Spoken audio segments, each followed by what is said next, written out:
Hi, this is David again, I think. Okay, I'm the reporter. That's all I am. Do not kill the messenger, okay? Now, if these things are happening now, that are confirmed now, where you can't hide anymore on the internet, you can't cover it up, you can't twist it, you can't spin it.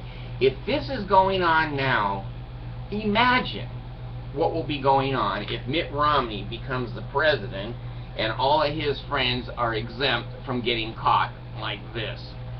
Alright, let me see if I can find, yeah, here we go. Come on. Here we go. Okay, there's a man, and look it up again for yourself. Don't believe me. Don't believe me. Okay, there's a man called W. Craig, C-R-A-I-G. His last name is Z, like in zebra, W-I-C-K. W. Craig Zwick. He is age 65.1, and he has served in the first quorum of the 70s in the LDS Mormon Church for 17.3 years. He's my age. He was born, I think, at 47. So he should know better. Okay. Now here's what Mr. W. Craig did. He's a general authority of the Mormon Church. Okay? His son is the finance chairman of Romney's campaign. Now here's what Daddy did. What a dumb shit. As close as the Mormon Church is being scrutinized during these last months of the 2012 elections, you think this guy would not have shit for brains. He does. He's 65 years old. Even I'm stupid, but I know better than to do this. So he's in Las Vegas trying to help Romney raise money, and I guess he has his son, the financial wizard of the Romney campaign, with him. Well, Daddy decides to get on the Mormon Church's email account, the 501c3 tax-exempt account, which is not allowed to be used for any political purposes or anything other than for the tax-exempt purposes of a church. Well, Mr. Asshole, or Asshat, I think he goes by Asshat, he writes this to, I guess, I can't confirm how many people he wrote it to, but if you think the general authorities of the church have any trouble getting a list and phone number and addresses and emails of people in Las Vegas or all over the country, you're nuts. It's right at their fingertips. Okay, just like the Urim and Thummim, he was looking through, I guess, the pages for the members of the church. So he says this on the church email.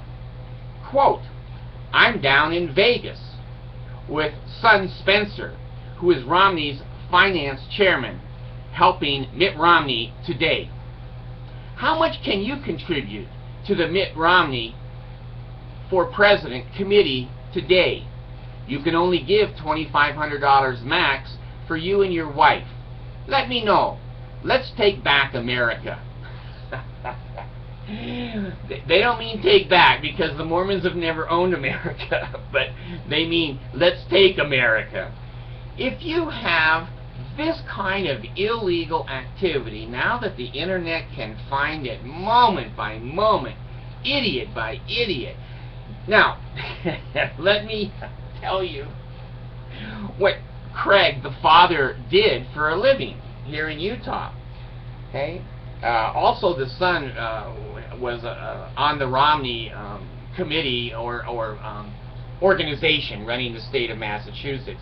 Now he's moved up to the campaign finance manager, and his dad writes this kind of shit to the members of the church to try to get money in a 501c3 organization.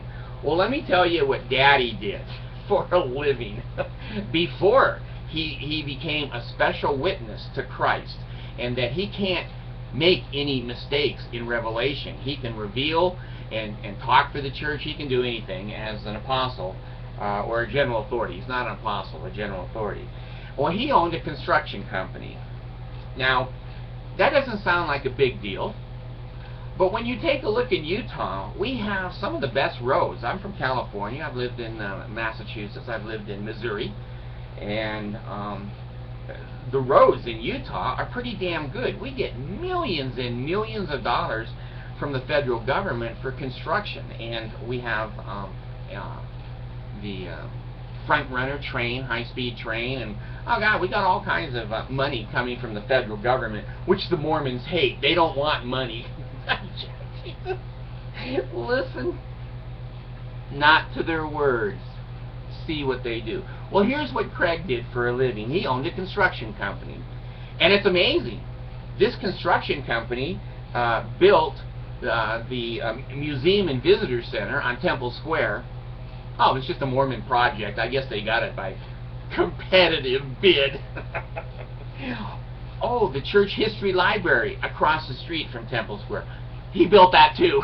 And about 7 or 9 other multi-million dollar buildings for the LDS Church.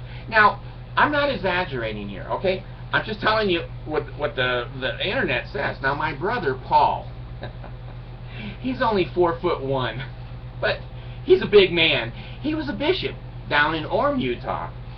And this idea of getting the church to help you if you own a business, my brother milked very well. He had a drywall business, and he bid finally on church projects, and he got into the snake pit with the rest of these bastards, and he was doing all the drywall work. He did a stake center or something in Las Vegas, out of state, and several here in Utah. Well, he's in the Bahamas. These Mormons, they think the internet is not going to catch their ass. It does every day. It does every day. He became somewhat independently wealthy in his 40s and sold the business and built a house in the Bahamas. Well, I guess the house looked bad for a bishop in the Bahamas, so he sold the house, but he just goes there all the time. He doesn't own it anymore. So this idea of the Mormons, you know, washing each other's hands is common. I've seen it in my own family. So Mr. Craig Zwick is also a construction guy, and he's now getting money by using church email. And I'm sure church members, how much can you give today? But don't send more than $2,500. When I give $5 or $10 to a campaign, I feel like that's big money. But anyway, you gotta love the Mormon Church. You gotta love them. This is the things that they do day and night. So I'm still on because I don't know how the hell. If I hit this, I will be gone forever. Oh, there I am. What a guy. I'm a nerd. I'm a tech nerd. Thanks.